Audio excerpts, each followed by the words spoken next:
Hi, my name is Joseph and this is my wife Mary, and we're here to tell you the story of how our child has brought joy to so many. So first of all, I think we should start with Elizabeth. So Elizabeth is one of Mary's relatives who for the longest time was unable to get pregnant, which for our people was a really big deal. I remember her husband Zechariah telling me one day that he had to go do priestly duties when this angel told him that his wife would give birth to a son. He was like, how is that even possible? We're both so old. And because he didn't believe, the angel made him stay silent until the baby was born. Angels can be a little weird. But sure enough, when Zechariah returned home, his wife was pregnant, just like the angel had promised.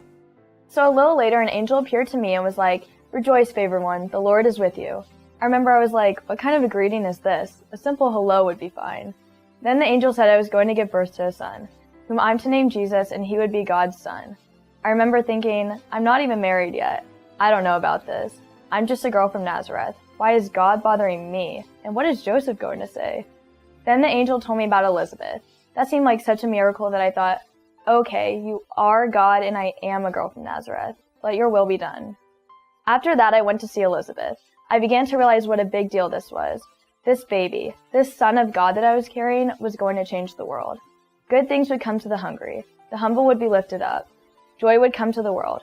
After all, if I was being blessed in this way, me, a poor girl from Nazareth, imagine what God had planned for the rest of the world. Oh, what joy. Yeah, all this expectation and joy was one thing, but things were about to get pretty serious. Because of the census, we had to travel back home to Bethlehem, and Mary was very pregnant, so that was a fun trip, on a donkey. Shortly after we got there, it was time for the baby, and get this, the only place we could find was in a stable. We had our baby in a stable and laid him in a manger. But seeing his face for the first time, that was joy, and we knew that joy wasn't just for us, it was for everyone, it was for the whole world. Oh, tell the story about the shepherds. Oh yeah, well, after Jesus was born, some shepherds appeared, and they told us that they were in their fields when an angel appeared to them and said that their Savior had been born. These angels sure have a way of interrupting things. The shepherds decided to come and see for themselves, and like us, they took one look at Jesus and they knew it was true.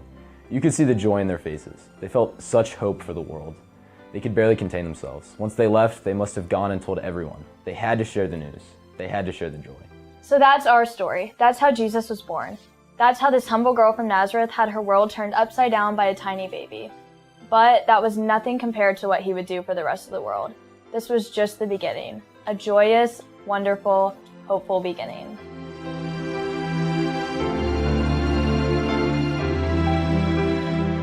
That's how this humble girl from Nazareth had her... Oh, sorry. I'm about to sneeze. Sorry. Okay. Oh, tell the story about the shepherds. So sorry, that's my favorite part. Okay. Oh, tell the story about the shepherds. Wait. Oh, my bad.